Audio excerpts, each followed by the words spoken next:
Use.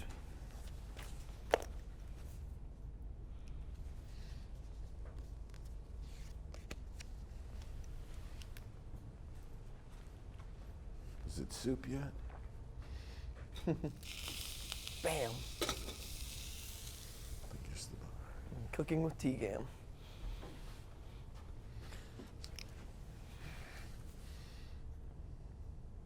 All right. So the next topic of discussion here is going to be the other side of instrumentation. That's going to be your probe construction. Our probe is going to be made up of various elements. You're going to have the handle. This is the part that you hold. The sheath, that's the other side that's going to hold the your temperature sensing element.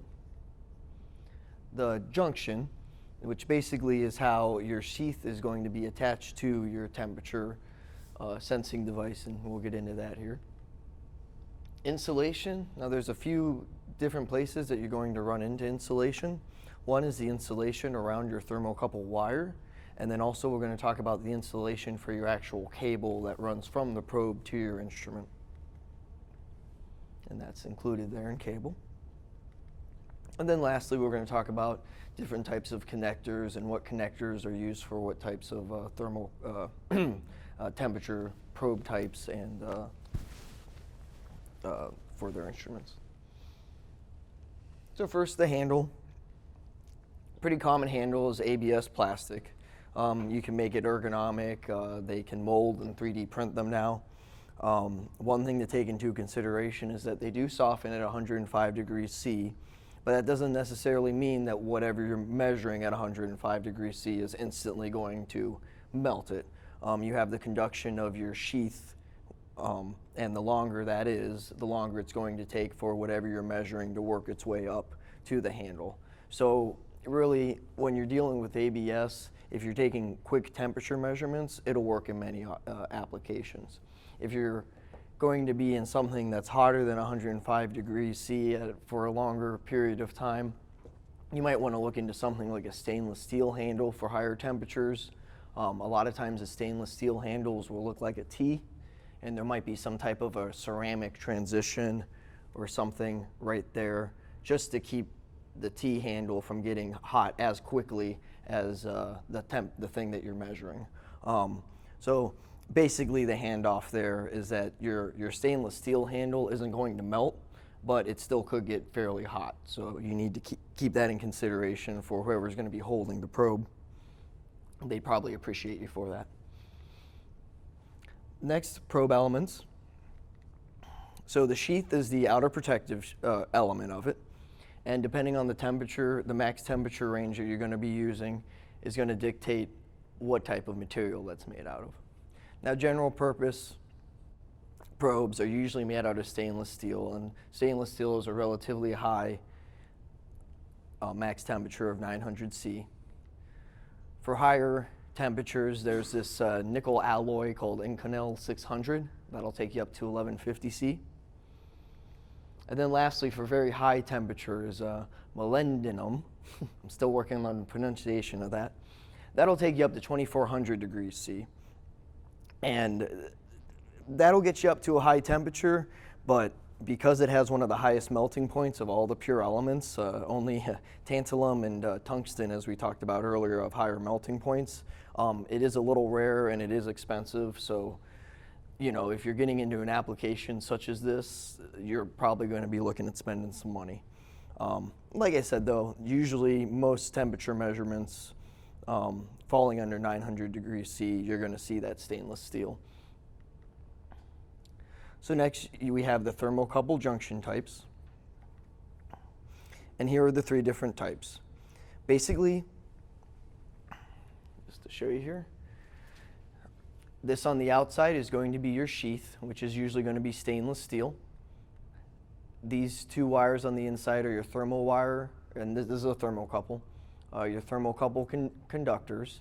And then this is the insulation, one type of insulation, that's going to insulate your thermocouple wires from the outside sheath. Now, this first type here is ungrounded, and the reason it's called ungrounded is because your thermocouple elements are insulated from the sheath. Next is the grounded type. It's pretty much the same setup, except right here you can see that your thermocouple junction is actually bonded to the sheath. And then lastly, you have an exposed. And this is usually used for an air or gas measurement, and the big, or the obvious difference here is that there is no sheath, and you're just relying on the insulation and the thermocouple junction. This is going to have a much faster response time because you're only dealing with a small amount of mass there. So next I have a chart here giving you the advantage and disadvantages of each.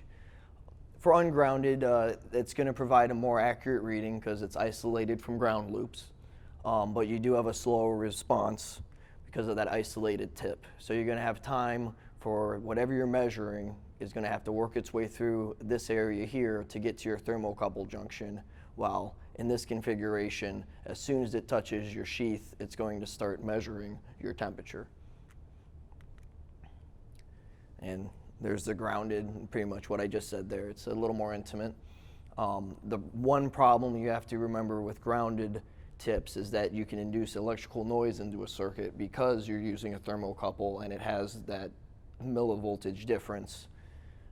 That grounded tip now can have an electrical effect on the thing that you're measuring, or vice versa. The thing that you're measuring may have an electrical effect on your instrument. Lastly, exposed, it is going to be the fastest possible, but it's for air and gas measurements only because the element's not protected.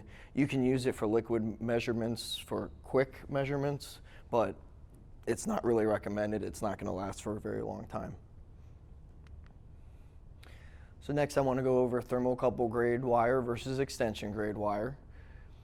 And basically, when you have a thermocouple circuit between your instrumentation and your thermocouple probe, the entire length has to be thermocouple wire, and that means that the wire is made up of those two dissimilar metals that your thermocouple is made up of. So thermocouple grade wire is rated for accuracy over use of the full range of the thermocouple type. Extension grade wire is going to be a little less expensive, but you can use lower grade wire if you know that you're using a lower temperature gradient. So basically, let's say you're using type K and you need to measure 2,000 degrees F in type K. You're going to want to use a thermocouple grade wire because you're over on the extreme of K. Now, let's say you're using type K, but you're just measuring an oven at 300 or 400 degrees. Well, because you're not using the full span of K, you can use a cheaper extension grade wire to get to that measurement because you know you're not going outside the limits of that thermocouple span.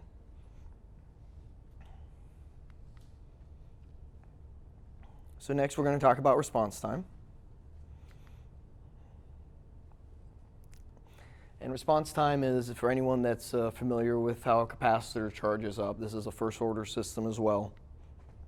And it's going to take 5 response times to reach 99% of the measurement temperature. And there's your graph there. And the response time is directly related to your thermal mass. So basically, the more mass you have in your probe, the longer the response time. And we have a demo here that we'll set up.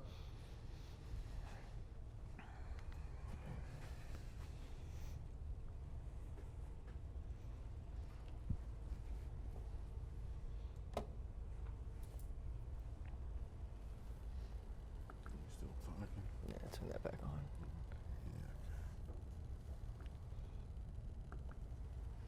Should turn it on. All right. We're connected.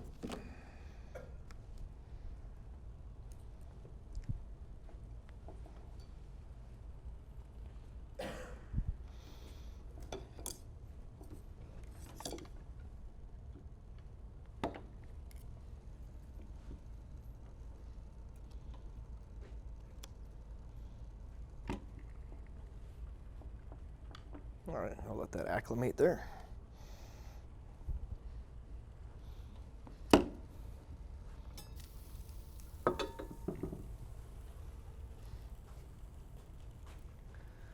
So So let's see here. So channel 1 is going to be our blue line, and in channel 1 I have connected a immersion probe with a, this is going to be an ungrounded tip with a sheath. Now in channel 2, what I have is I have a wire probe, and that's going to be an exposed thermocouple junction. You see the insulator and there's no sheath. So I'm going to give this graph just a second to normalize. You know what, I can do this. Do this faster. Start it over. There you go. There you go, now you can. All right. So what I'm going to do is I'm going to measure the temperature of this water, and we're going to watch the response rates.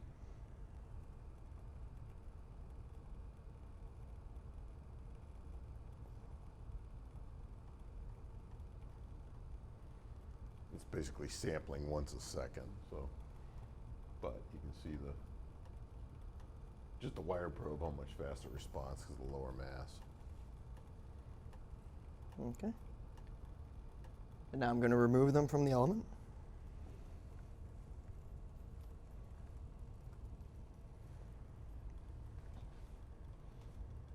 And as you can see, our wire probe, which is channel 2, is going back to room temperature much quicker than the channel 1 probe. I think the important learning there is that when you're using temperature probes, there's time that you have to actually wait till they normalize and get to the right point. And notice how much quicker it was to get to a high temperature and how much longer it's taking to settle back down to a low temperature.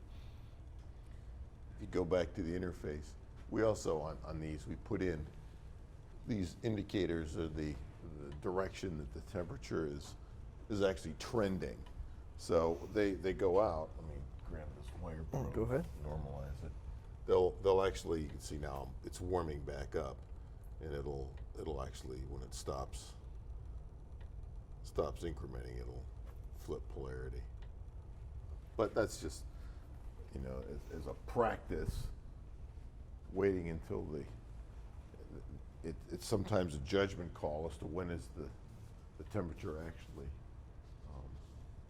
achieved equilibrium on the probe, and that can often, you know, it's an operator, varies from operator to operator who spends time being careful. So it's just one minor point. All right. Yeah, I want to hook me back up. Yeah, so I'll get this back. I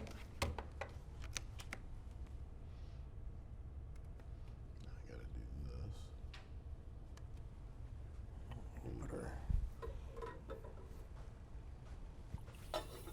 Put it back to simmer. All right, so the main things to glean from that was with the less mass, we had a faster response time. And I don't know if you could tell, but I was being very careful to make sure that the immersion depth was at least 4 times the probe diameter on the one with the sheath. And that's how we were able to see that if I were moving it up and down, you would have noticed that when it reached that temperature, it would have started fluctuating. And I know this from personal experience.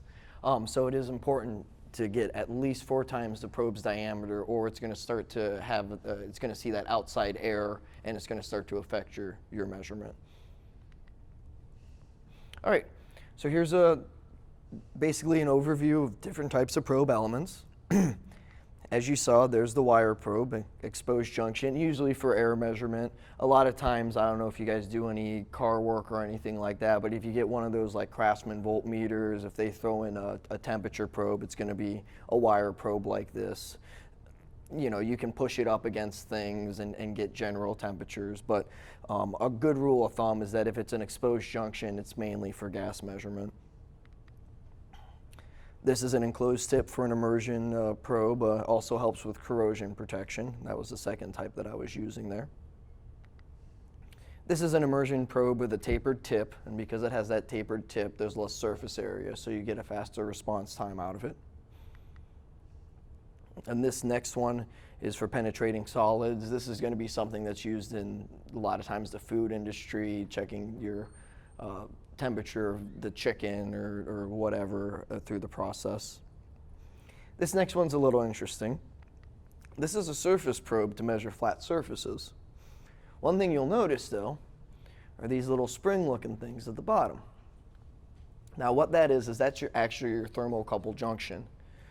Technically you can call this an exposed probe, because what happens is when you take this surface probe and you push it against your surface, these spring into the probe to make good contact with the thing that you're measuring, so you can get a good measurement of that flat surface. So while you do have the sheath and you do have the ceramic, when it's all said and done, you do have an exposed thermocouple at the end. You're not going to be measuring gas or anything like that with this one, but it's great for a flat surface measurement, especially with that spring tension in there.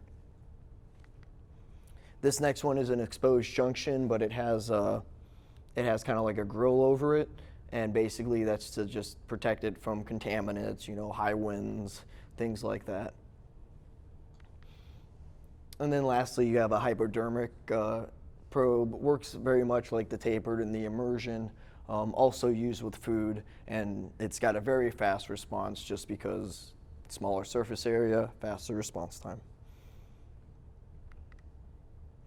All right, next we're going to talk about wire insulation, and this is going to be the actual wire insulation of the cable coming out of the probe.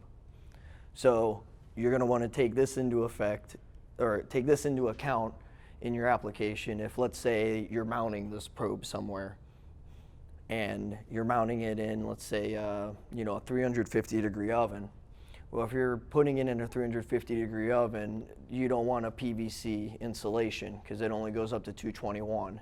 You would want something like maybe a Kapton insulation that goes up to 500 degrees F, because you know the last thing you want is melting wires in your oven while you're measuring temperature.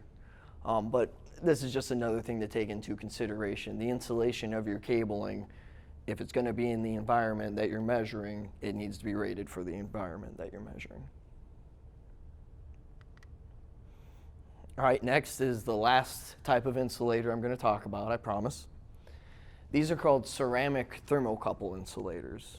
Now, there's certain instances where you run into this a lot of times in metallurgy, I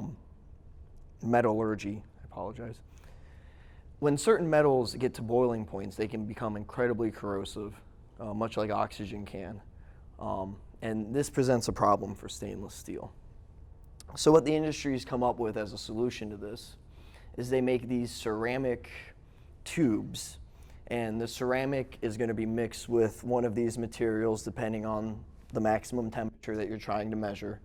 And the way it works is that you basically take your immersion probe, you slide it into this ceramic sheath, and then you put the whole kit and caboodle into the thing that you're measuring. And then the idea of the ceramic is that it passes through the temperature so that you can measure the temperature, but then it's protecting the material of your probe. Many cases it's stainless steel. This way you can get up to a higher temperature with stainless steel, and for things that start to corrode stainless steel, which I recently found out with a customer, boiling aluminum, stainless steel and boiling aluminum lasts maybe hours. So he was very concerned that all he could find were stainless steel probes. So what we ended up doing was hooking him up with one of these manufacturers to basically take one of our stainless steel probes, slide it into one of these, and you know, they said it would still corrode away in about 6 months to a year, but that's still better than a few days. So I'm happy that we were able to figure that out for that customer. But you're going to run into this in higher temperature applications, and it's just good to know that this solution is available. All right, next we're going to go into the probe terminations, and this is going to be how you connect the probe to your instrument. The first type is for thermocouples. The left-hand side there is your mini TC. A lot of you guys are probably familiar with this. It replaced the standard TC connector from before, basically just for size purposes. You will still find these in industry, and many times when you're interconnecting, I've seen these used as well. Next, you have the phone plug, and this is used for resistance based measurements. So you'll see this in RTD and thermistor applications. Next is called the TA4 uncompensated. What uncompensated means is that all of the connectors are copper. So you wouldn't want to use this with something like a thermocouple because you're introducing new dissimilar metals and new thermocouple junctions. So this is going to be best for RTD and thermistor applications. And one thing to note, as Adam was saying earlier, is that you can have a 2, 3, or 4 wire measurement RTD device. In my experience, every type of those uses this same type of connector. They just will leave out certain pins. So it's important to know what type of RTD you're using and what pins they use, and that they match up with the instrument that you're plugging into. These are all documented in spec sheets and things like that. The last connector is a little bit of a different one, as it's not it's not used in instrumentation as much as in industry, and it's an industry standard. So what we do is we try to compensate and get in there and work thermocouples in with this connector. So there's two types of M12 connectors. You have a compensated pin connector, and what compensated means is just the opposite. Instead of having a copper connector, this connector is going to have your two dissimilar metals for the thermocouple type that you're using. So if you're going to use this for a thermocouple application, you have to make sure that the M12 connector is made of the same two dissimilar metals as the thermocouple wire you're going to be connecting it to.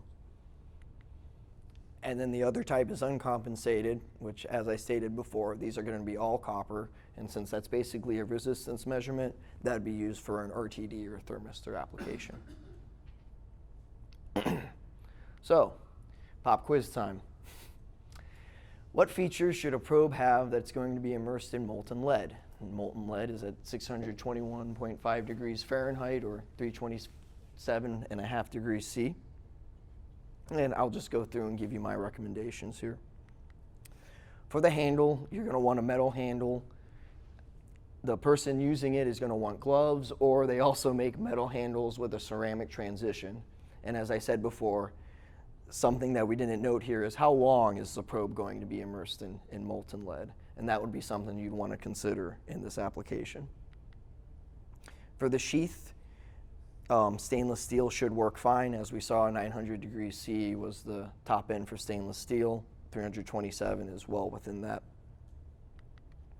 For the junction, ungrounded is going to be the best for molten metals, and that's because molten metals are conductive, and as we said, if you had a grounded sheath, you could introduce electrical interference and problems with that. So ungrounded is going to be the best here because you're going to be insulated from the molten metal that you're measuring.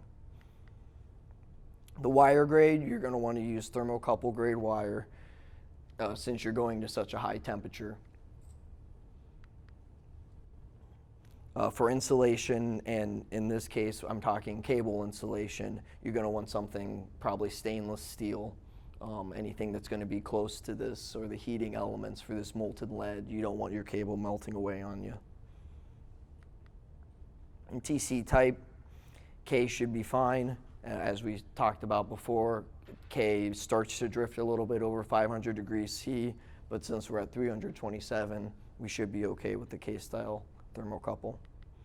And lastly, the probe tip, probably for this application, the immersion would be the best type. And are there any questions on probes or contact measurement?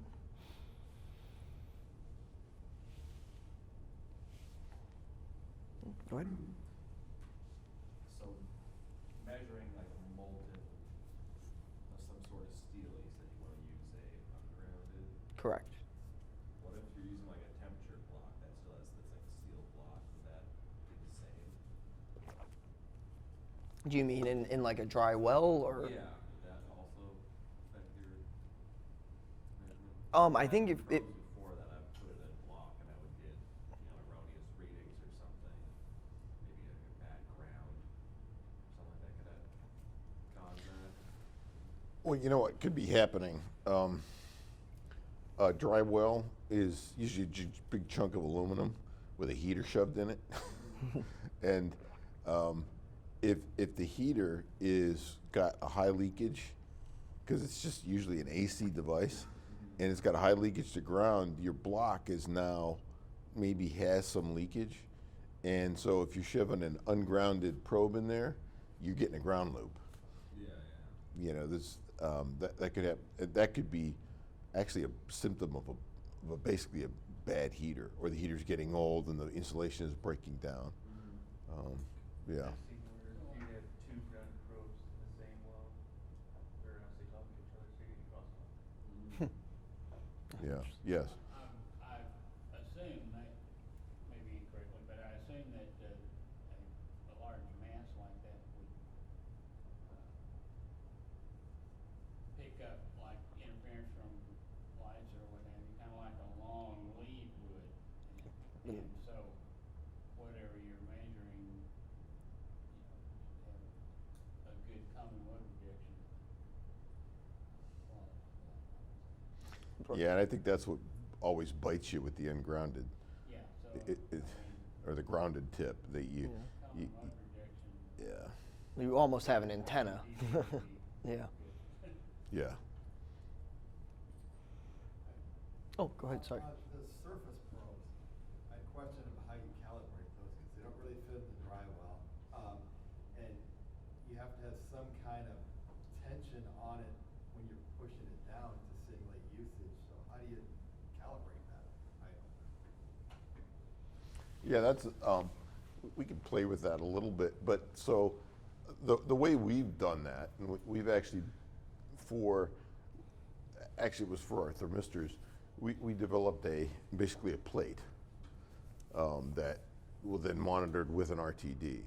So we're measuring the temperature of this flat plate, and to properly get the tension on it, if it matters to the probe. Some probes are not sensitive to that, but you're right.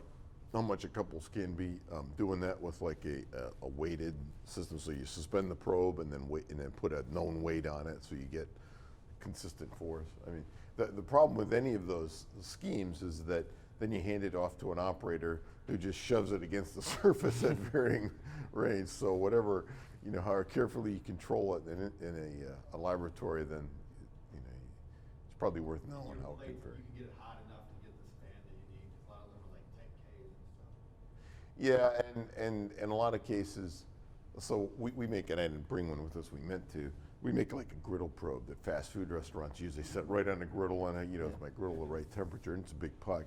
But they don't typically care about calibrating it over the full range, because if it's a surface probe, you typically have to get close enough to the surface, so they don't have to hit it. I'm not going to use it the full range of K. So they only calibrate it to what they need.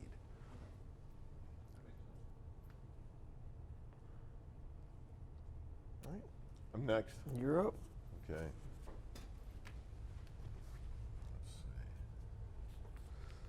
see. Probably going to need this at some point. Right. Okay, so let's move on to this unique world of IR thermometry and some of the things that you get to experience there. So we're going to talk a little bit about some of the theory of how it works, just to give you a basis. Again, this is temperature is so broad and touches so many industries that it's hard to cover everything in depth, but let's spend a little bit of time doing that. The infrared energy that is emitted is below basically visible light. So wavelength of visible light is right around half a micron or 500 nanometers. The infrared energy is below that, so it's below the visible spectrum. And it's based on the principle that every form of matter with temperature above absolute zero emits infrared radiation relative to the temperature. Anybody here read anything about astronomy or cosmology, or does anybody care about those topics? So you ever heard of the term the heat death of the universe, where well, this is what causes that. So eventually all this infrared radiation radiates back down to the background level of the universe and everything dies. So that's what you're measuring. So if you want to make infrared a little more sexy, you're measuring the heat death of the universe So along the way, maybe you make something useful out of that. And this is where it fits in the spectrum. So, visible light's right about here, and infrared's right in this area. So above terahertz and below visible light. For the vast majority of the infrared guns that you're going to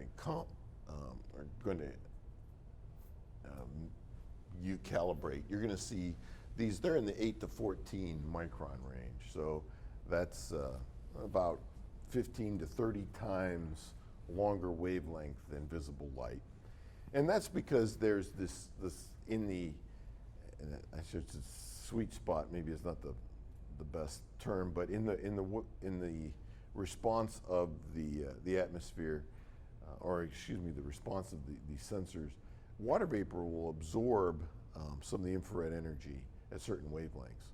But in 8 to 14, it's fairly consistent. It's minimal and it's consistent. So that's where these like to look, because no matter where you're using infrared gun, there's probably some humidity in the range. So rather than, that helps eliminate that variability. But there are also cases when you're doing things like power plants, or you're watching a combustion process, or like a turbine generator or something, where you've got a lot of carbon dioxide and carbon monoxide. Well, those absorb in the 8 to 14 micron range. So if you have a lot of that in the area, now you want to look at a different temperature. Your high temperature, you don't care about water vapor, because now that's been burned out of the atmosphere. Now you're dealing with the interference of carbon monoxide and carbon dioxide, and that's 1 to 3 microns. So you really see those used, but those are less common. You probably see those if you're doing servicing a steel mill or some kind of metallurgical process. Or again, some power plants use those. And this, we need to define what the term emissivity is. And emissivity is really a derived quantity, and it's basically a ratio of the surface's radiation compared to the ideal black body. So in an ideal black body, it emits all of its infrared radiation that's detectable. That's a ratio of 1. And then that ratio goes down to 0.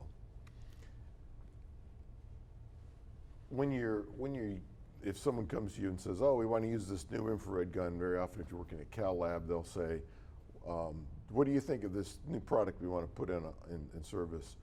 Something you want to look for is that it has the emissivity is settable, because if you can't set the emissivity, you don't know where a person is using it. They need to set that for the surface that they're dealing with.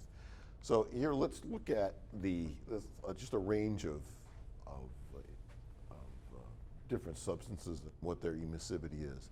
So right at the top, you've got aluminum foil at 0.03. Its emissivity is crap. So shiny things in general are terrible to measure with an infrared gun. But then as the aluminum ages and it oxidizes and gets more of a rough surface, it goes all the way up to 0.9. So, when you're measuring aluminum, it's almost a random number generator. Other things to notice here, a lot of these numbers are between 0.9 and 1, so not bad. Here's an interesting one down here. Water is 0.96, ice is 0.97. So that's actually pretty useful. So it's not that far off. But if you're varying between 0.9 and 1, that's obviously a 10% variation just if you're going from surface to surface. So it's important to be able to know what you're measuring and be able to set that gun accordingly. Is elasticity measurable? That's actually, that falls almost under the area at the high level of a lot of national metrology institutes where they work, and it's like how many angels are on the head of a pin kind of stuff. It really is, because so the way that when actually later on I'll hit that a little bit more. Let me save that for the later piece of it and how they get there. There's also some of a few guns that are used that are two-color. And these basically operate from the 1 to 3 micron and 8 and 14. They actually have two sensors in them. And they're using a ratiometric technique because they can't, you've got a lot of interference in terms of smoke and things that are in what you're trying to measure. So instead of saying, oh, well, let me come up with the emissivity, you've got atmospheric absorption, interference, they're really using the two wavelengths and saying, well, how do they compare? So they're looking at the ratio between the two to come up with a measurement. So if you get those, the point of this is if you have one like this, you actually have to calibrate that with two different mechanisms because you need two different emitters or something that the emission of wavelengths of those two different points.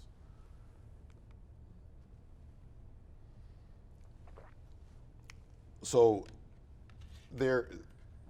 an infrared gun, it has optics, although optics is a poor term because that really relates to the idea of visible light.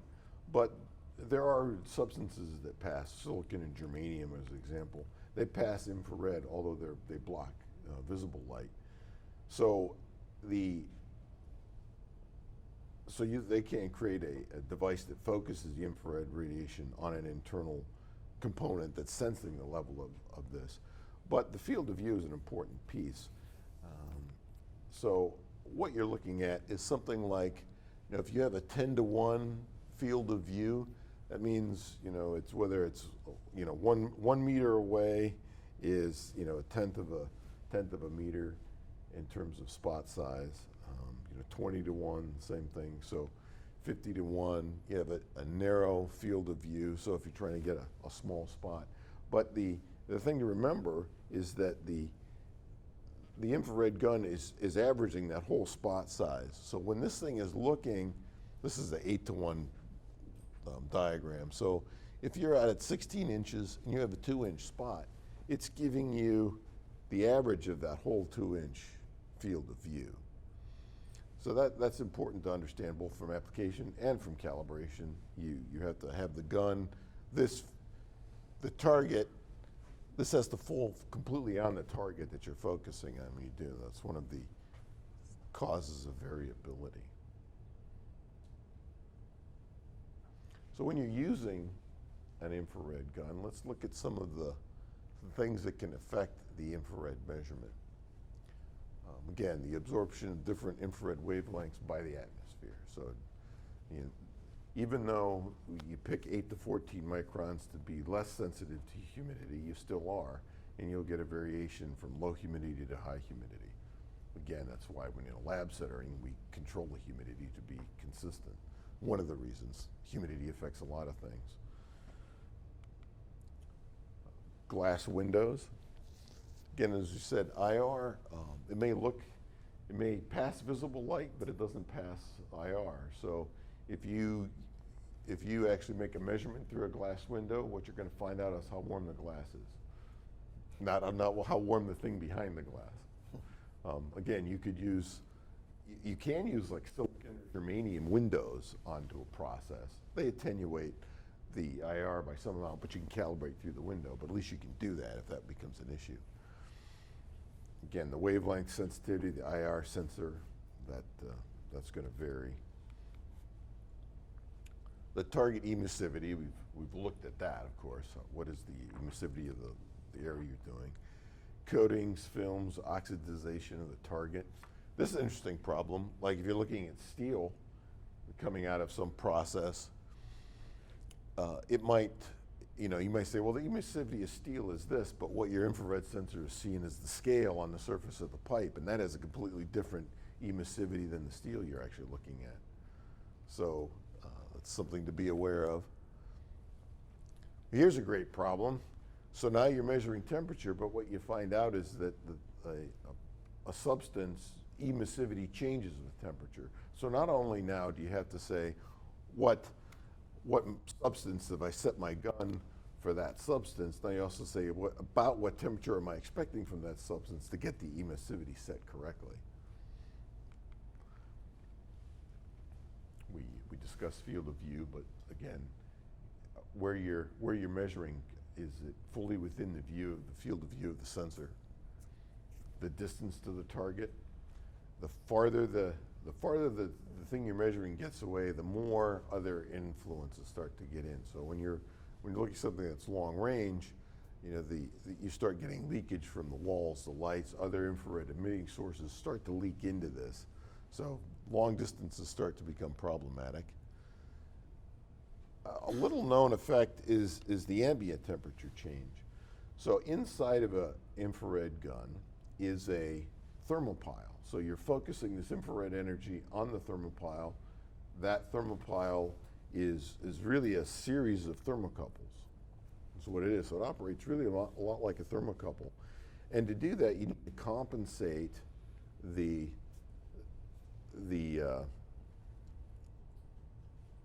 you need to compensate that thermopile for the cold junction effects of the measurement. So you actually have a CJC measurement going on inside the infrared gun. And what that means is if you walk outside on a cold day, the gun has to acclimate to that temperature before it actually can make a good reading. And sometimes this can take a half an hour if you're not aware of it. So if you're gonna be using a temperature, an IR gun in different ambient temperatures, it's better to leave the gun in the ambient temperature where it's going to be used. So you can use it out in a hot factory, leave it out there so that when someone picks it up to use it, you know, don't take it in and out of an air conditioned area to, you know, it's 75 degrees here and then it's 100 degrees out in the plant, or if you're using it in a freezer. IR guns aren't great in really cold temperatures, but again, if you're going to use it in an application like that, leave it in that environment instead of changing its environment a lot. That also helps improve the accuracy. We talked about stray infrared radiation getting in there. And of course, again, you know, you have to consider the fact that is there a lot of carbon monoxide, carbon dioxide, or water vapor, what's in there that could be affecting my reading. So let's have a little bit of fun now with infrared guns and surface measurements. You mentioned the surface measurement here. I'm going to take this surface probe. I'm going to throw it on here. Help out at all? Yeah, probably so. So let me just, you know, we could, my phone, you want to hook my phone up to Sure. to this guy so we can see what's going on.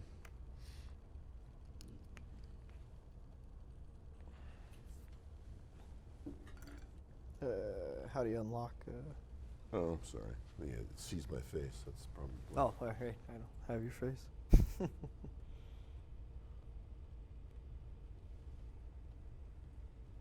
see if we got that. Yeah, I think we're live. All right, good deal. So I'm going to first just say, well, what is the temperature of this? And I'm not seeing a. It'll find it. Oh, okay. There we go. So I'm sitting here on this surface probe. You can do a couple of things here. You know, it's like, how consistent is this? You can see it's still climbing. You can see the direction indicator. It's still going up a little bit. And this is not a lab grade hot plate. This is you know, it's gonna heat and cool, but it looks like it's stabilizing about 170.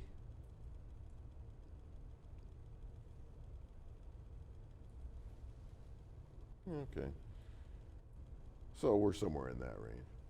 Now I'm going to take this gun. I don't have a link for this gun, but if I shoot this table right here, it's telling me 20 degrees C, 20.8.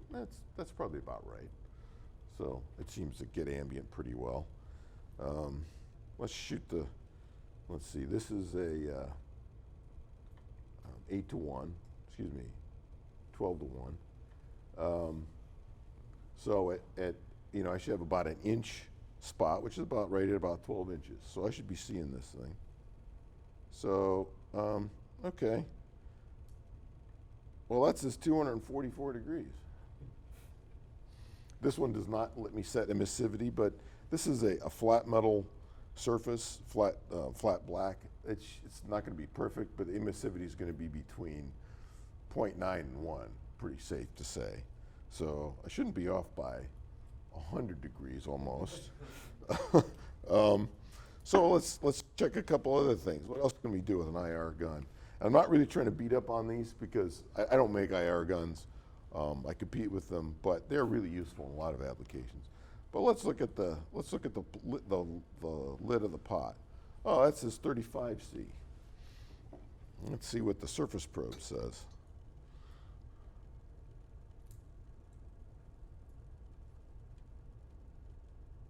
The water inside the pot's boiling, so I know the water's probably about 100 degrees, but.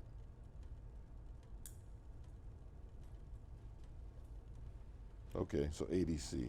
So this says 38C. Well, that's like body temperature, right? So you would think, oh, I could touch that lid. Don't do that. Let's try something else out. This is, we need some more, put some more water in that thing. Yeah, sure. So this is a flat, I brought this one because this is just a nice flat back cast iron. This is like really good. Cast iron, this is great. You can do this without too much trouble.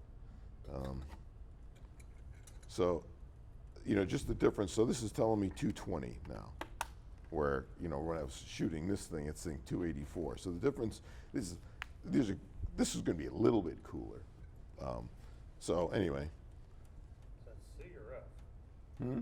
That's C or F? That's C. Yeah, it's hot. Okay. I've been sitting here, it's been cooking all morning.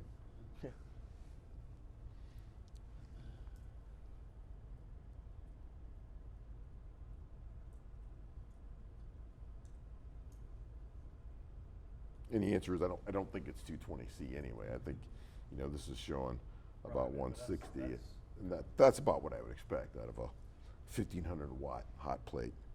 But that's a 50C difference. It is.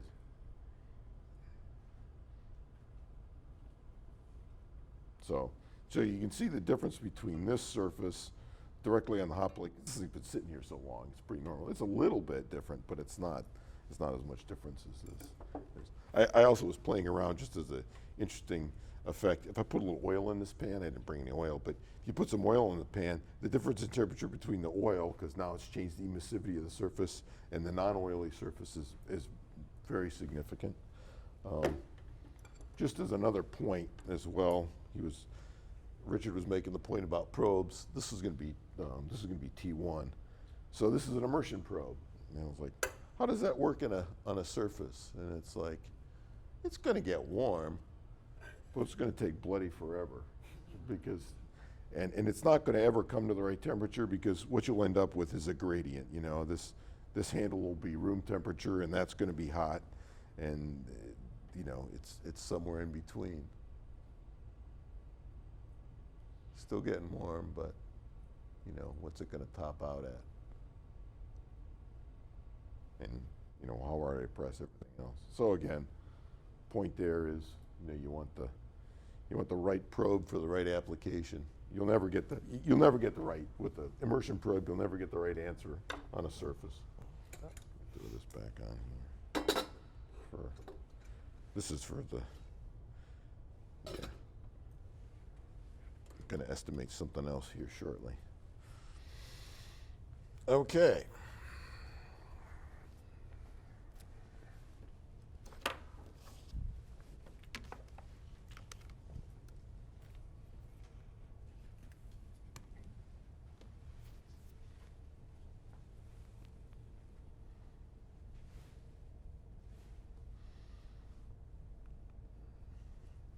So real quick, I wanted to summarize some of the differences between contact and non-contact, just when you're influenced in the choices that people make. Contact thermometers measure temperature using the heat transfer phenomenon known as conduction. So they rely on the probe coming to the same temperature of the medium you're measuring. And as you pointed out in the blood case, it's not actually measuring the critical point that may be important to your process. So it really does have to bring the temperature of that to the object that you're measuring. And so that's where lower mass helps. The lighter the mass can be, the better off you can make this measurement. We have a probe up here that it's a hypodermic probe, so at the end it has a very small tip, and that's where the sensor is. So that can very quickly come up to temperature, as opposed to something like this immersion probe, which has got quite a bit of mass on it.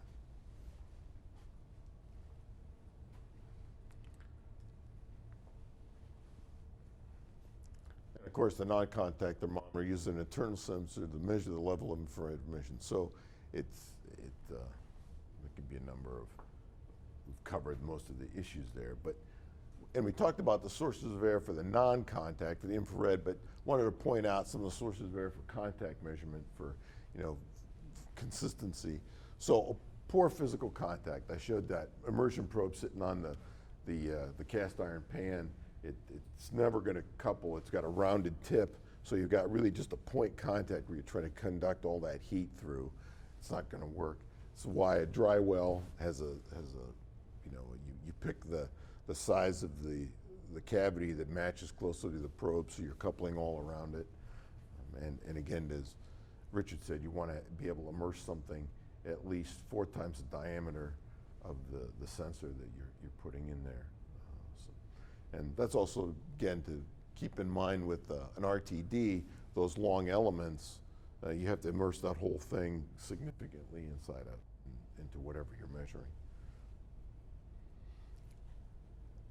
And as you're doing that, of course, you've got a probe there. The heat's trying to conduct its way up out of the probe itself. So if you're measuring something pretty small, you can actually affect the temperature of what you're measuring. Because if you think about this, if maybe you're measuring something on a circuit board, you put a probe on it. Now you've created a heat sink. It's starting to cool off the thing you're trying to measure. And here's again, for immersion, you need to immerse it deep enough. And of course, if you send something too deep, then you start measuring like the bottom of the pan. We built some probes for somebody who was cooking chicken, and they were cooking in these big industrial ovens, and they had a process where somebody came in and measured the chicken, and they'd stick a spear probe through it and measure it, and while they weren't cooking the chicken properly, the person was stabbing the spear all the way through and measuring the temperature of the pan underneath the chicken. So we built a probe with a flange on it, so it went in a certain depth, and it's all kinds of stuff. There are more ways to fool yourself. So let's talk a little bit about IR calibration and how that gets done, and this is where we'll get some of this stuff. There's some. I put a link here too on the IR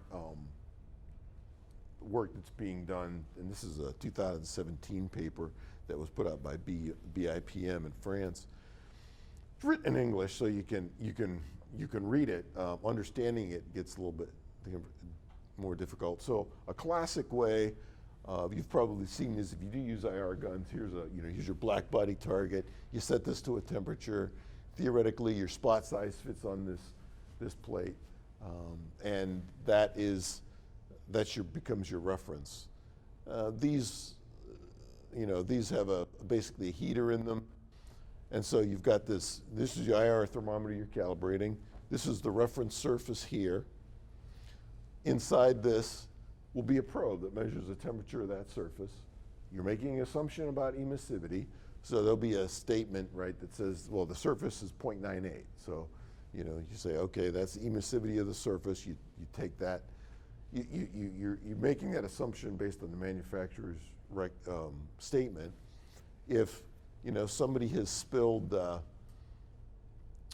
some silicone oil on this thing and changed the surface, that all bets are off there. The surface has to be clean and devoid of contaminants. So you're using now, so you have a contact probe on here. In here is a controller that's reading that contact. So you've got an instrument that's part of that. And then ultimately that's going back through an ITS 90 table for that. So that's one way of tracing this all the way back. However, there is the radiation thermometry path.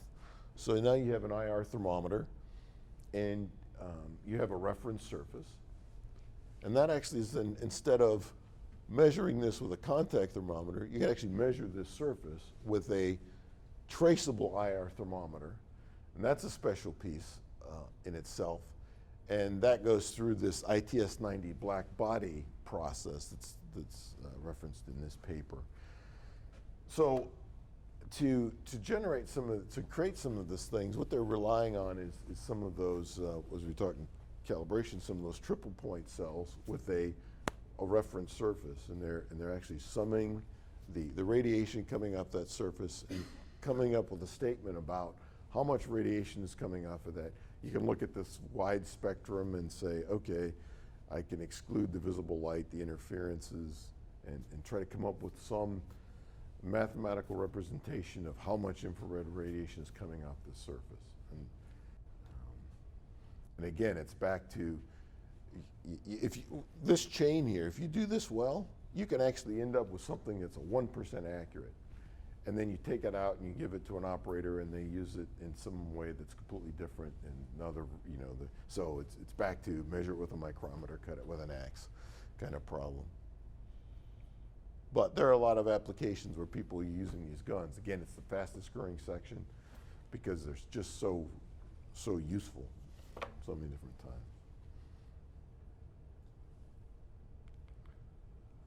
Questions on IR?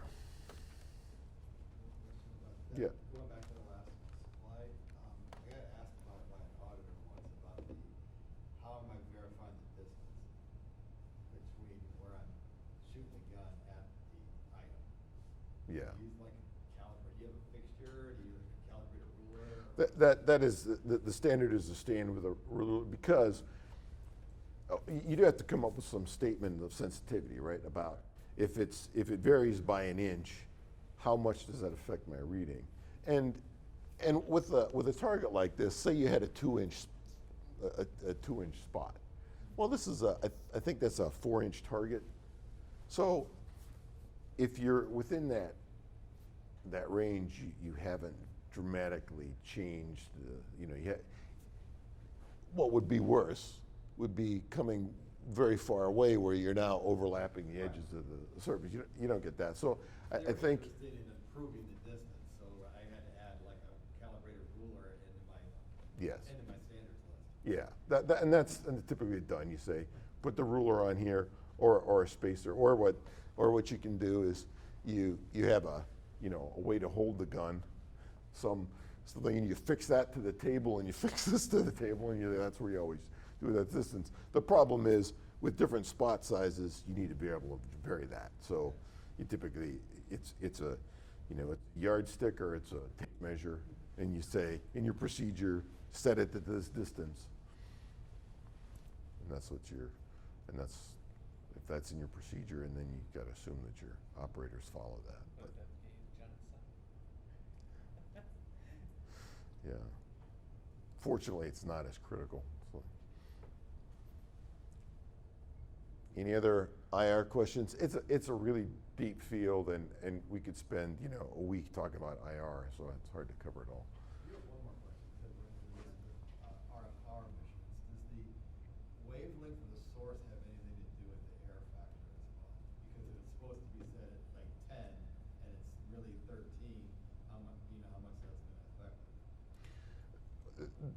Well, certainly the easy answer is yeah, but the so there's a couple of things, right? You've got a filter in this front of this gun that says that has some response, right? It's trying to knock off the IR. It's trying to knock off the visible light. It's trying to knock below IR, and it's not flat. It's not some perfect flat thing. So it has a response to it.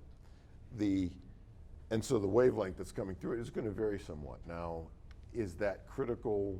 The question is, how much does it vary? That has to be in the manufacturer's uncertainty statement. That should be incorporated in there. I mean, that would be the place I would refer people to on that.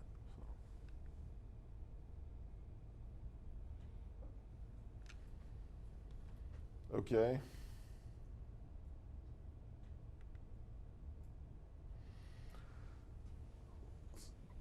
Let's talk about a little bit more calibration. We've certainly referred to calibration a number of points. This is just to fill in maybe some of the gaps that we might have jumped over. And this is your typical traceability pyramid, nothing earth-shattering here, but you've got your industrial measurement at the bottom. Working your way up, you've got some secondary laboratory standard that you're calibrating against. That gets calibrated against your primary standards, traceable somehow to a National Metrology Institute, and ultimately SI units. So it's always a good thing when you're planning a temperature calibration process, you ask yourself, what goals do I need to achieve? We recently, we got ourselves into an interesting problem. We developed this new thermometer that we had with the Bluetooth in it that I was showing you that we're using here. And when we came up with the new thermometer, it was more accurate than our calibrators. So now we had to develop new calibrators. Then we found out that our lab didn't have the capability to calibrate the calibrators, and as we were doing this planning, so we actually had to go back to A2LA and develop. We developed new methodologies, and we went and got a new audit and improved our scope. But it was quite a bit of effort. It was more effort actually to develop the calibration process for our new calibrator than it was to develop the product. That was. We didn't anticipate it being that difficult. And we'll look at, I'll tell you a little bit about what we did here. So again, your goals, what are you trying to accomplish? How accurate do you need to be? You always need to know that first. And what is the impact, it's like any good ISO 17025 process. What is the impact of a certain level of accuracy? Do people get sick? Do people get endangered? What happens to the impact on the general public? So that's what you have to spend some time thinking about before you can figure out, well, how much and what's the budget that I can spend to achieve that level of accuracy. It's always a circular process. So when you're calibrating temperature, though, you really have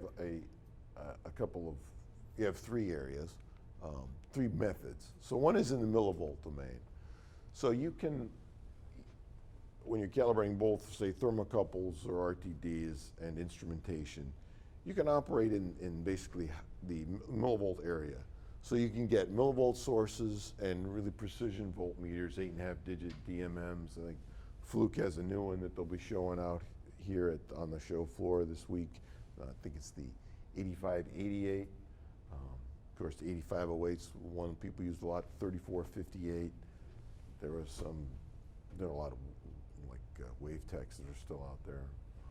Transmil makes one, but those are available, and you can operate in. So you can measure a thermocouple. You can measure its absolute millivolt behavior, and then you can compare that to tables. Or you can operate in the temperature domain, and there you have a reference thermometer that you're using, and so some of these conversions are done obviously in these devices. You can also use physical standards, which are really, really quite expensive. Physical standards, these are basic freezing and boiling points of water and other substances that you then use to fix some known temperature points. This is called you've heard this term, the triple point of various substances. And the triple point is the place where a substance is in equilibrium between a solid, liquid, and a gas phase. And it's hard to achieve. And where you can tell that is if you think about the heat transfer, if something's evaporating, well, it's removing heat from the system, and if something's freezing, heat is also transferring from the fluid to the ice, and if the ice is melting, you're transferring heat you're liberating heat from the ice to the fluid. So that's when you build that ice bath that we did. It's very little fluid. You want it to be sort of balanced on that equilibrium point. And of course, how that happens matters not only to the various substances that you can choose, but then also the purity of the substances. So we did an ice bath, boiling water, easy to maintain, cryogenic gas boiling standards. You try to do hydrogen, nitrogen, whatever these things. These are hard to deal with, or high temperature ones are also.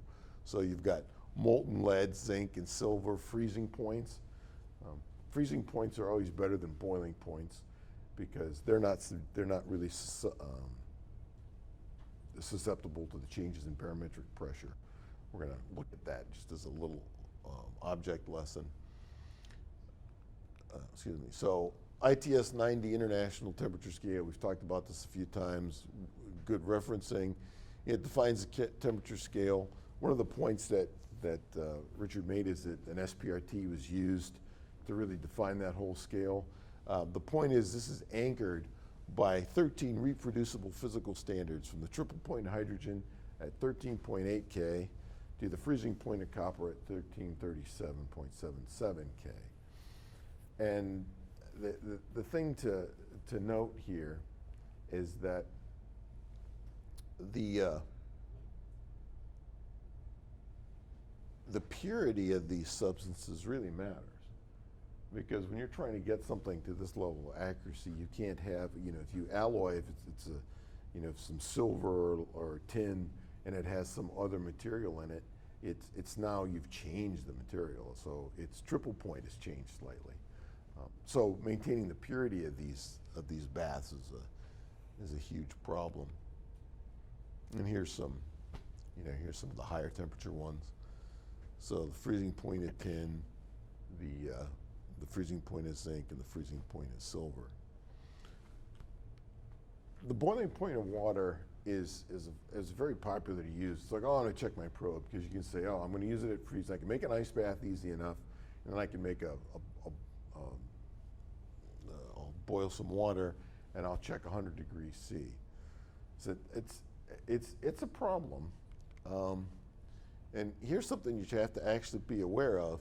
This is a table of the boiling point of water at altitude. So, 500 foot, 99, you've already lost a half a degree. We had somebody call in and say, your probes are all wrong. It's like they're reading 5 degrees off. I was like, well, where are you? I'm in Denver. It's like, well, I said, no, they're right. They're perfect. Okay. So, and the point is, it's not altitude related, right? It's really pressure. So it's 100 degrees at 1 atmosphere of pressure, which is theoretically pretty much what you get at sea level. But of course, if you have anybody who watches the weather, the pressure does actually change even at sea level. And it's not linear either. It's a nonlinear equation. Of course, where we're dealing with is in a small region here. Excuse me, not that region, we're going this way. So, it's pretty linear within the region that we're doing. So let's just play a little game here. So I use distilled water. Oh, so that's something else too, is when you're making a boiling standard, a gram of sugar in a liter of water raises the boiling temperature a half a degree C. So that's a fun thing to do. So I've got my water slightly boiling here just right. So what are we saying? We've calibrated this probe already.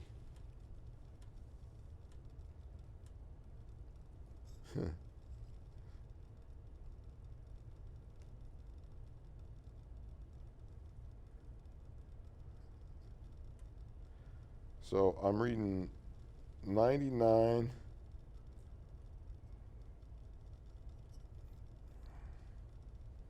See, I'm reading 98.5. I think that's a local radio station. Actually, now that I took the lid off this thing, the classic problem, I just took the lid off and the temperature, I've evaporated enough water off the surface. I changed this thing. I first put it in, let me do it this way. Keep the lid on so it keeps boiling. Yeah. There we go.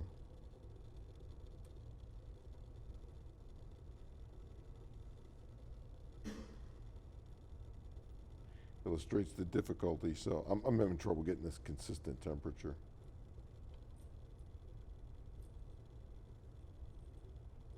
We get about 98.3 is what I'm going to call it. So let's go back to the table here. What altitude are we? Anybody know?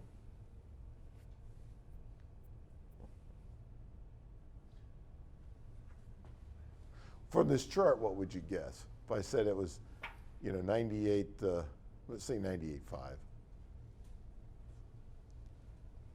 feet, but we're not 1,000 feet. No, we're actually 650 feet. So,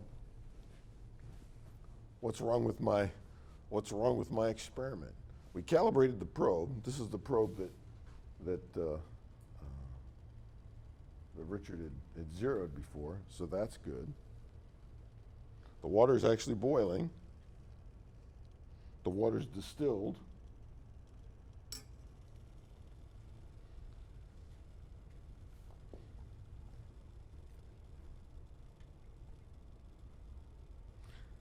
Certainly, as soon as I take the lid off, the temperature drops. It's a difficult thing to achieve accurately. Let's do it this way. Let's throw That one's hooked up already? yeah, let's throw this one in here. Now I can leave the lid on. See what we get there.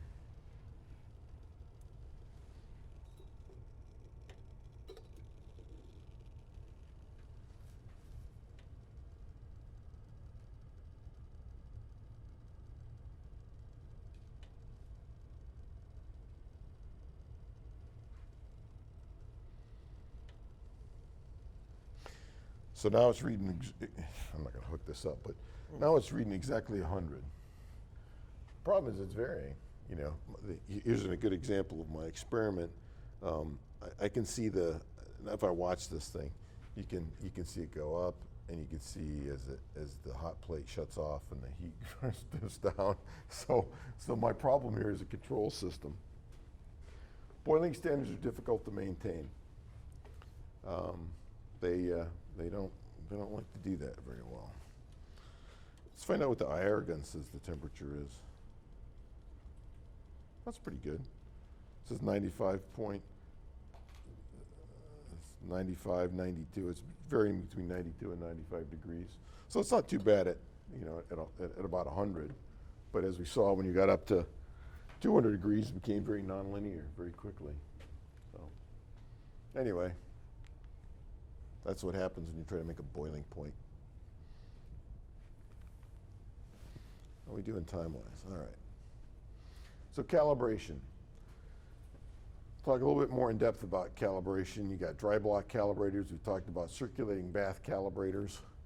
Here's what some of these look like. Here's a tell true basic calibrator. So you've got a cavity here. You put your probe in. There are some that are heat and cool models, so you can do different temperatures. This is always a pain, of course, because whenever you change the temperature, you got to wait a long time. And there's also ice point references. So if you're really just trying to zero probes, you can have something, instead of having to fool around with crushed ice and make a bath, you can use an ice point reference. And the best accuracy you can get is about 0.1 C. You can get, half a degree C or 1 degree C cheaper instrumentation, but about the best you're going to get out of something like this is about 1/10 of a degree C.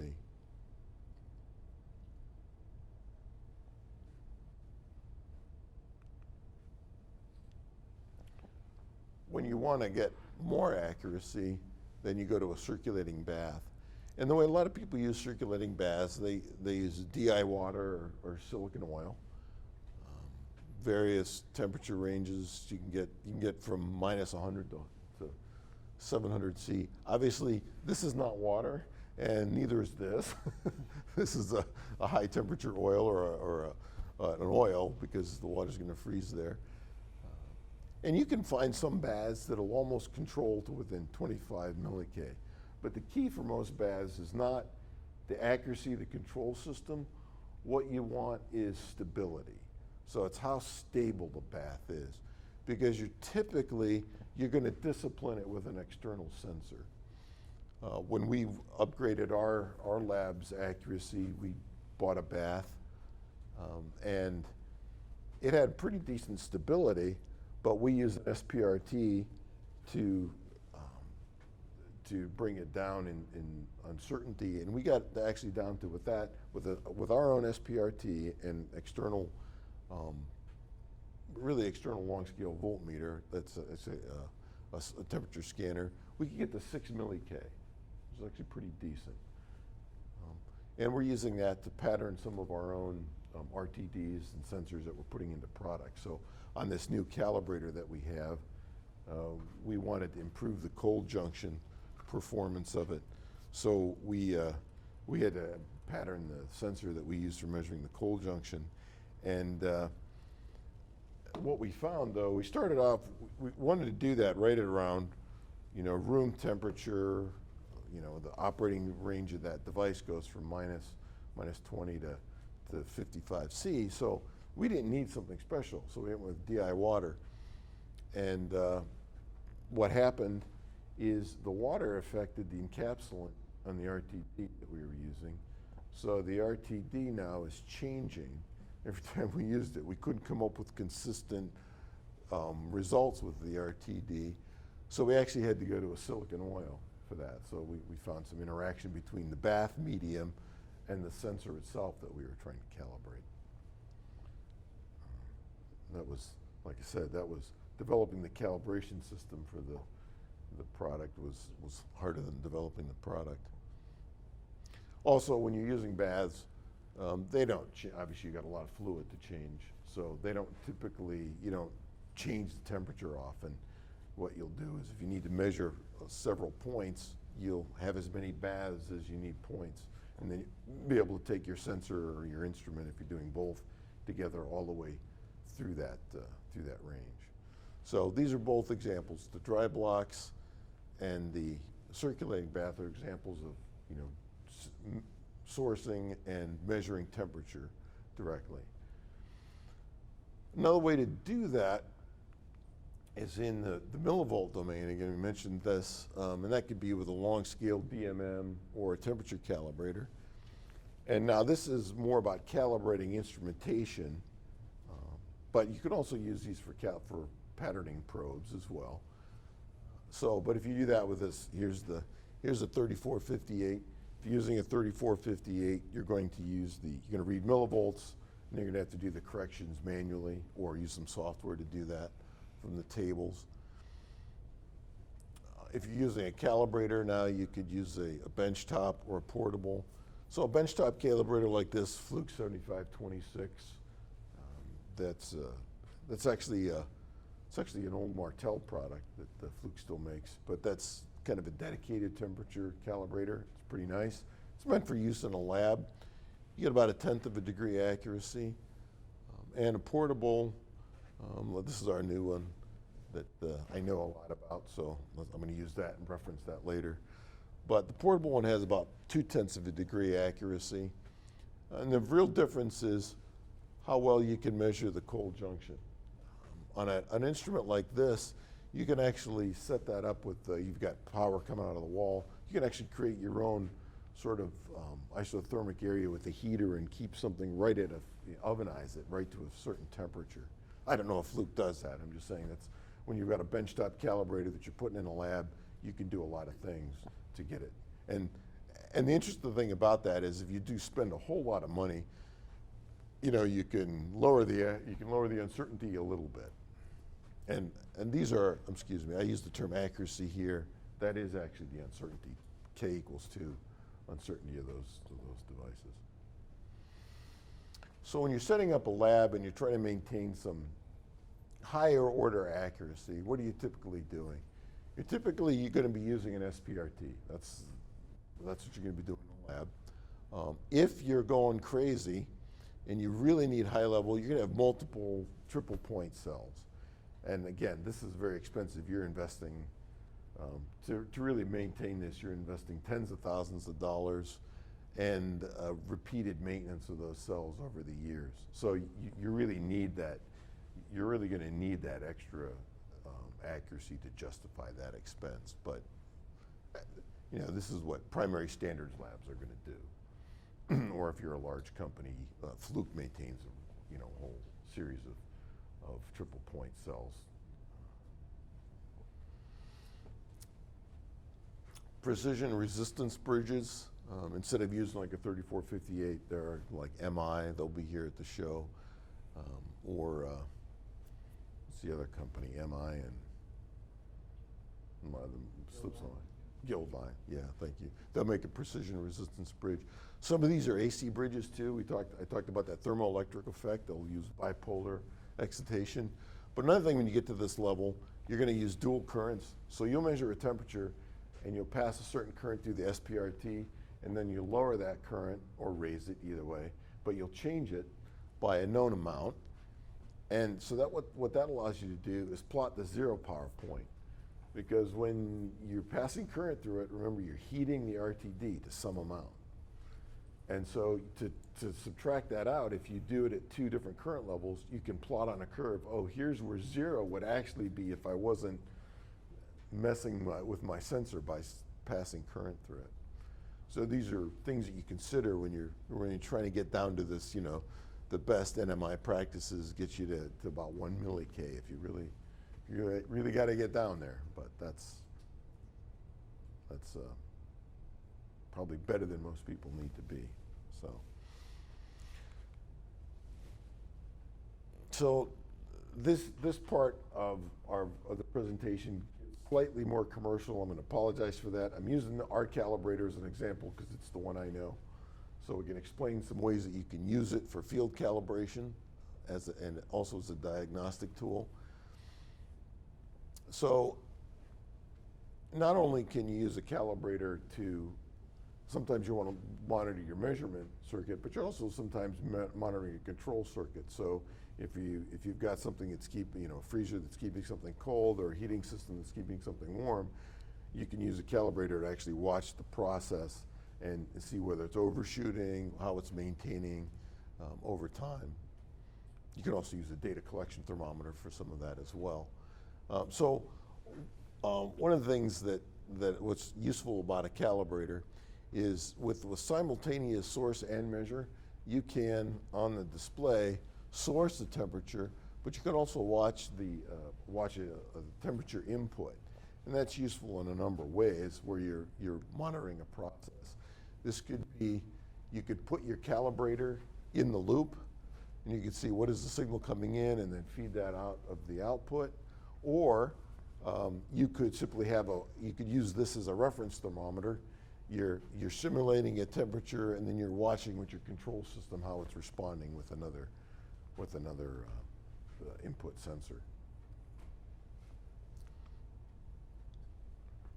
So if you're working in some industrial area, this is a very common application, and a lot of companies do this. So you have a simulation output. This is the source output.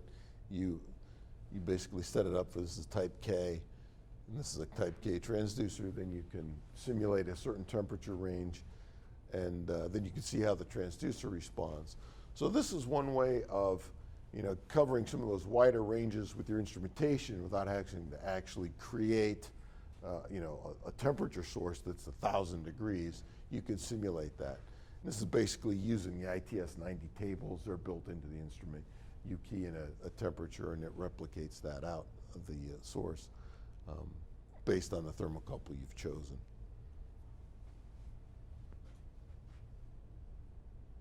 The other thing you can do with this, of course, is that this is typically hooked up to some of the control system. You can set this in these calibrators, not just ours, but many of them. You can put them in like in a stair-step mode, and it'll go through 10 steps. You can leave that on a transducer. You can go over to the control area and see how the whole system is responding. We have a distributed control system or whatever it's operating with, or even a panel meter somewhere, whatever you have. Here's another way that calibration is done. This is in heat treating. So we do some work with people who are doing AMS 2750 heat treating for aerospace. So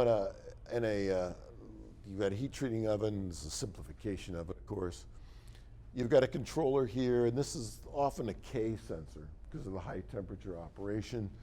But then this sensor will be an N.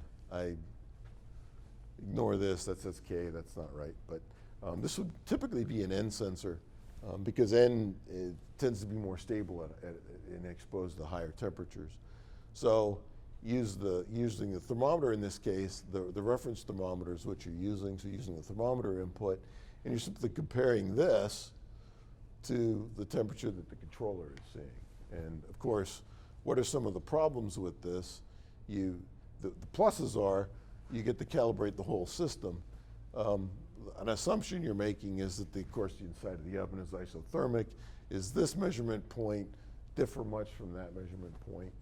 And when you're doing heat treating studies, there's a thing called the uniformity test, where you're actually measuring the uniformity of this oven. So these will be patterned. They're different class ovens, based on how uniform they are.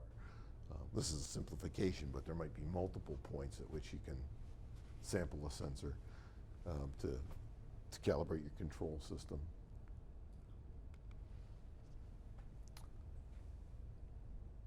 Then there's another thing that can be done. So you can insert your calibrator between the sensor and the controller. And if you know the offset of the sensor, you can put that into the controller or into the calibrator itself. So in AMS 2750, when you're doing this type of calibration, you actually have to manually calculate what the offset of the sensor is to come up with what's the correction factor for the actual the controller or the monitor itself, because you've got to isolate what's the inaccuracy of the sensor from the inaccuracy of the controller. So what this calibrator lets you do is you can key in, as Richard did when he zeroed the probe, you can put that offset right into this and set this up in what's called transfer mode.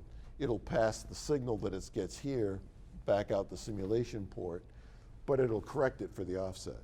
So now you have a corrected thermocouple signal going to the controller, and you can then record your calibration without having the effects of that, having to manually calculate that offset. That's handy. Here's really a lot like calibrating a transducer, but instead of calibrating a transducer, you're calibrating a PLC, and that's just into a set of thermocouple inputs.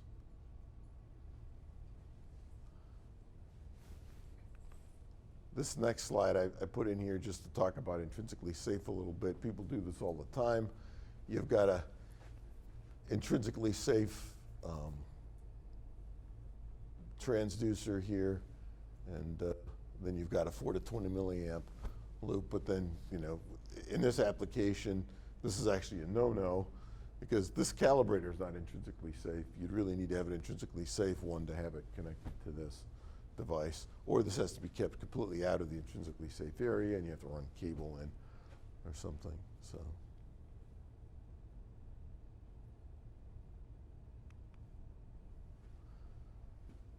here's my shamelessly most commercial slide of the entire presentation.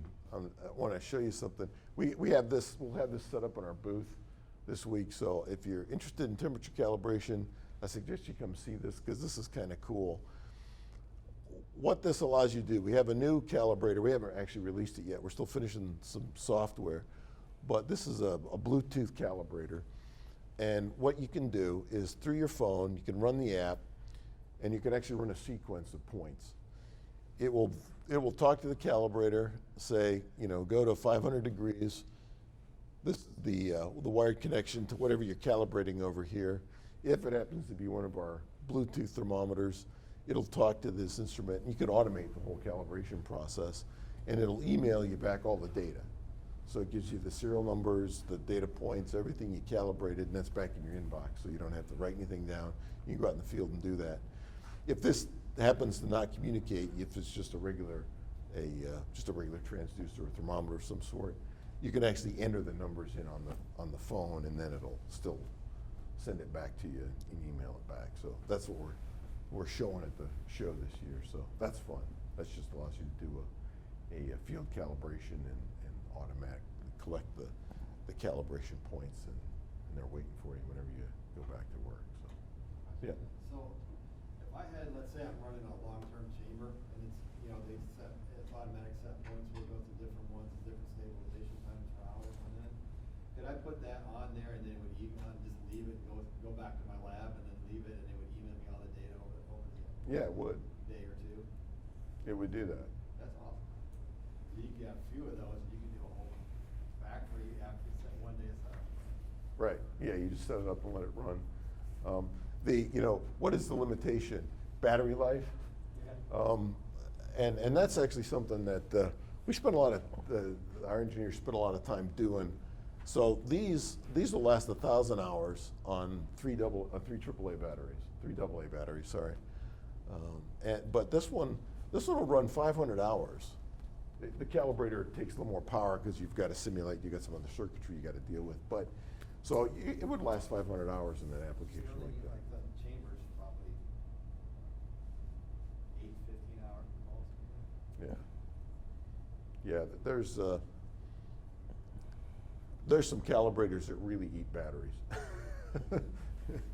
We didn't want to do that. We make fun of our competition with that, with some slides, but.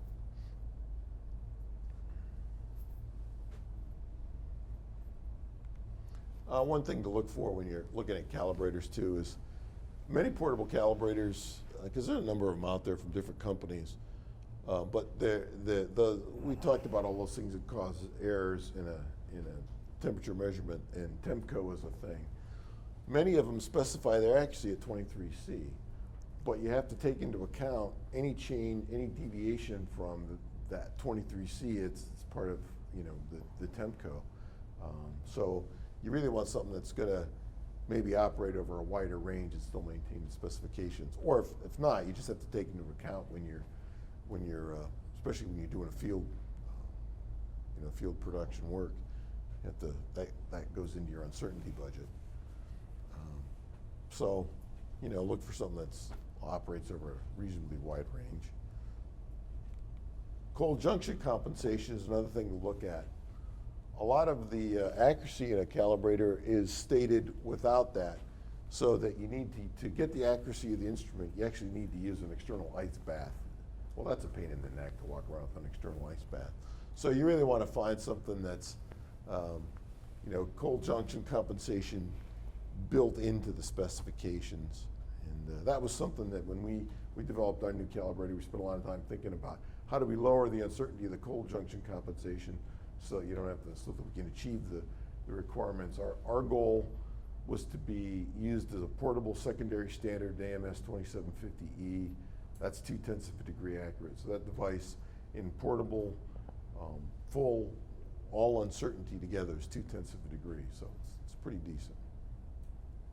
Sorry, shameless plug, but I'm pretty proud of these new calibrators. Something else that we throw in these calibrators kind of useful is if you just want to do a quick statistical analysis of something, you can set the calibrator or our thermometers up to collect data, and they will compute all of these statistics. So you can actually monitor a process over a long period of time. It'll tell you the standard deviation and the min and max. You can see all the excursions. And for a lot of things, that's all you need. And that doesn't require any special data collection. Everything's just built right into it. Tells you a little bit about the capability of your process.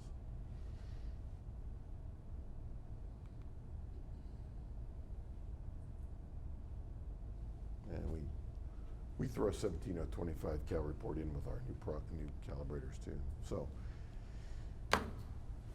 Okay, I'm done being commercial. Questions on calibration? I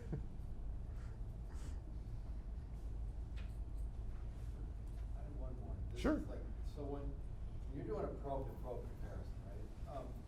And your medium could be fluid, could be air, could be whatever, Mhm. right? How important is it that the proximity of the probes to each other, and is it okay if they're touching when they're in that, when they're in that environment? I've heard a lot of people say a lot of different stuff about that. The- You know, like, should that proximity be like a known factor? It's got to be this far apart from the standard, or is it? Well, so two things from a physics perspective, the medium matters, right? So if you're talking about something that's a fluid, probably having having enough separation so the fluid can circulate freely between them is important. You know, if you've experimented with doing ice baths, the bath itself, you can see variations of a few degrees as you move the probe around in an ice bath. Right. And now an ice bath is not circulating, so is your medium circulating? And if it is, then you're getting probably better isothermic properties because you're breaking up those little thermal variations. So I would, if you have a slightly circulating fluid, I think it's 1/4 inch in a fluid would be a reasonable. 1/4 inch of fluid? Yeah, would be a reasonable proximity without, I don't think touching is good. I haven't done a specific study that way. But then they start to seem to influence each other. It's like, cause a lot of times when you're doing like thermocouple, you do a half dozen of them at the same time. And you just want, stick them all Right. in the ice bath or all Sure. the fluid or whatever. It doesn't matter, but it does matter.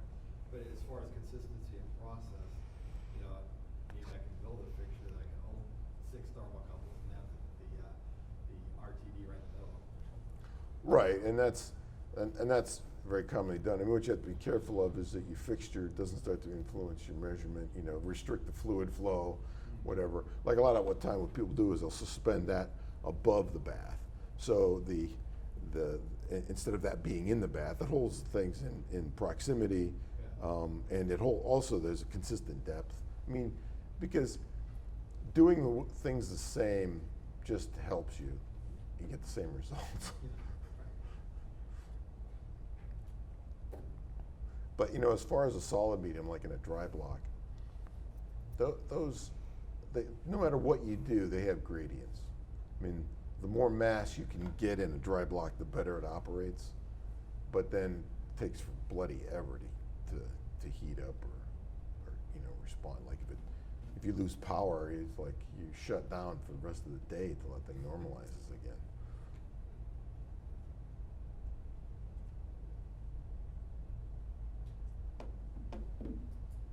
Anything else? If I'm supposed to, we got some housekeeping stuff we're supposed to do here. I was supposed to pass this around so you could sign it, so you get your credits. So go ahead and pass that around. Oh, and let's see, what other housekeeping am I supposed to do? Here's the. Yeah, I've got the forms. Okay. There's that. And these are for That's us. to Yeah. do. So if you could, I stopped soon enough so you can have time to fill this out as well. This is the tutorial evaluation. They appreciate getting these back if they can.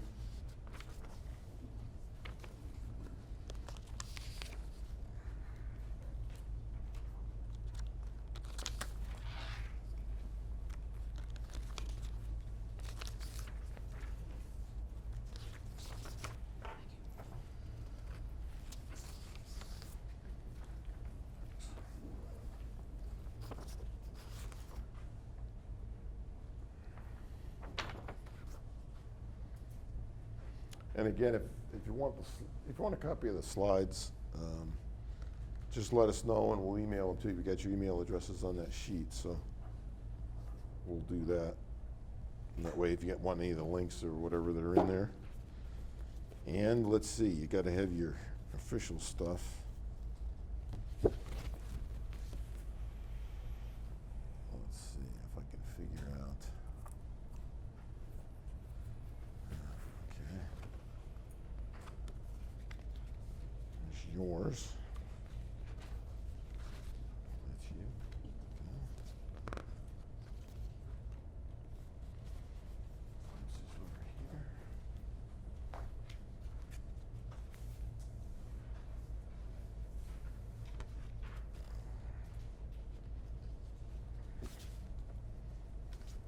Christopher. Process of elimination. There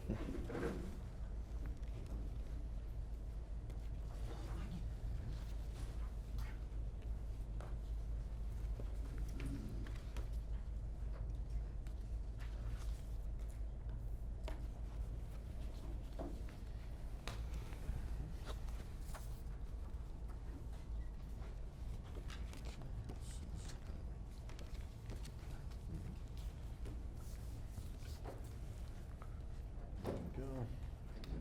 Thanks.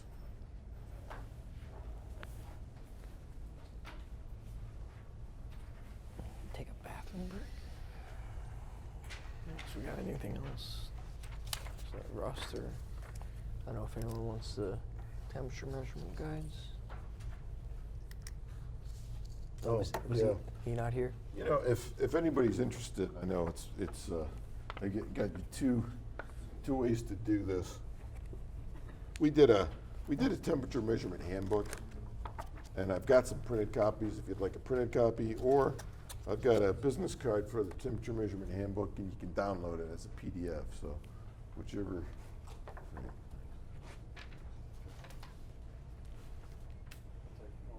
All right. Yeah, so. Both of them? Yeah. There you go.